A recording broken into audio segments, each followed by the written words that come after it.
Transistor.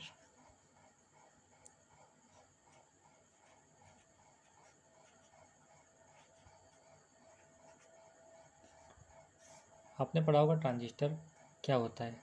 Transistor basically एक 3 terminal device होती है और ट्रांजिस्टर का सिंबल हम कुछ इस तरह से बुक्स में पढ़ते हैं। ट्रांजिस्टर जो है 2 तरह के होते हैं, एक NPN और दूसरा PNP। ठीक है, अगर ये NPN है तो उसमें एरो बाहर की तरफ होता है और इस टर्मिनल को बोलते हैं हम लोग एमीटर। ये आपका बेस है और ये टर्मिनल है कलेक्टर। और PNP के लिए सिंबल में बस थोड़ा ये फ़र्क होता है कि जो एमीटर पे एरो लगाते हैं वो अंदर की तरफ होता है, तो उसका जो सिंबल है कुछ इस तरह से बनता है। ये बनेगा, अंदर की तरफ एरो लग जाता है, ये आपका एमीटर, और ये होता है बेस और ये कलेक्टर। ठीक है, ये ट्रांजिस्टर है, दिस इज़ NPN और ये है आपका PNP। ठीक है, और ट्रांजिस्टर का जो एक स्ट्रक्चर दिखाया जाता है वो इस तरह से होता है कि ये एक बेसिकली हमारे पास में सेमीकंडक्टर की एक बार होती है, सबस्ट्रेट, जिसमें हम लोग डिफ्यूज़ करते हैं। वन साइड आपका हम सपोज कीजिए ले लेते हैं NPN, ये आपका N टाइप, ये P टाइप और ये N टाइप रीजन।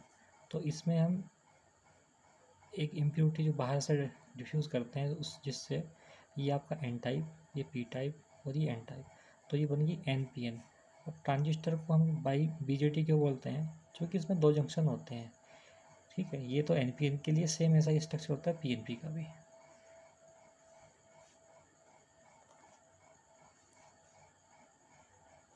इसमें ये P टाइप है आपका और ये बीच में N टाइप, इधर भी P टाइप। ठीक है,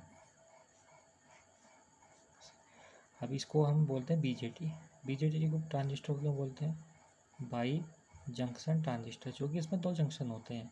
जो पहला जंक्शन बनता है वो बनता है आपका एमीटर और बेस के बीच, दूसरा बनता है आपका बेस और कलेक्टर के बीच, ये वाला जंक्शन। ठीक है, ऐसे इधर एमीटर बेस के बीच में बनता है जो बोलते हैं J1 और ये आपका J2। ठीक है, J1 J2। ओके, अभी ये आपका है एमीटर, ये बेस और ये कलेक्टर। ठीक है, अब हम इसकी बात करते हैं। ठीक है, अब आपने पढ़ा है ट्रांजिस्टर, तो ट्रांजिस्टर को जो है, इसे ट्रांजिस्टर बोलने में देखिए 2 वर्ड से मिलकर बना होता है। पहला होता है ट्रांस और रजिस्टर। ठीक है, तो ये हमारा ट्रांस प्लस रजिस्टर। सबसे इम्पोर्टेंट प्रॉपर्टी होती है ट्रांजिस्टर की ये वाली। ठीक है, क्योंकि ट्रांजिस्टर जो है एज एन एम्पलीफायर यूज़ करते हैं। ठीक है, एक्टिव डिवाइस है, ये आपको पता ही है, लेकिन ये एज एन एम्पलीफायर काम कैसे करता है, कैसे बिहेव करता है, आइए आपको आज समझाते हैं।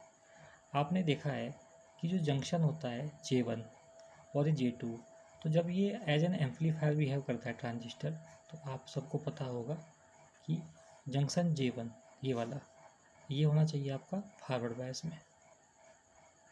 ठीक है, और जंक्शन जो J2 है ये होना चाहिए आपका रिवर्स बायस में। ठीक है जी।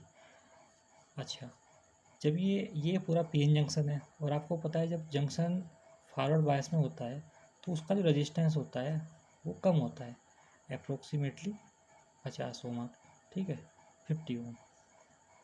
और जो आपका रिवर्स बायस जंक्शन होता है उसका जो रेजिस्टेंस होता है वो किलो ओम में होता है, जनरली अप्रोक्सीमेटली हम किलो ओम में होता है, तो इसमें 10 किलो ओम लिया हमने। ठीक है, अब आप एक चीज़ देखिए, अगर आप इसमें एक कोई सिग्नल अप्लाई करते हैं, ठीक है, यहाँ पे, तो सपोज़ कीजिए कि यहाँ पे आपकी 1 मिली एम्पियर करंट फ्लो कर रही है,